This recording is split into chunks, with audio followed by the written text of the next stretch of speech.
Caerphilly's had quite a long commitment to carbon reduction anyway and decarbonisation, so we've had a carbon reduction strategy for 10 years and that's been ongoing. But I think what the Act has done is given us a chance to look wider and to consider the opportunities wider than that, because traditionally we've looked at buildings and carbon reduction in buildings and transport, but this gives us a chance to think wide across a whole range of services that are done within the authority. So we're looking at all services now around decarbonisation. Office of Future Generations Commission support has been really useful in terms of its linking us into other projects. So for instance, they made links with the NRW's carbon programme as well, and sharing good practice really. So we now have access to all that information to link up to, which has been a really important thing. In terms of what we're doing, actually as we speak, we've got an electric bus being trialled in Caerphilly Town Centre.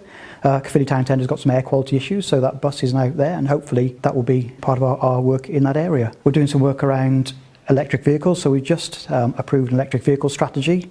So that strategy is looking at electric pool cars and electric vehicles for various services.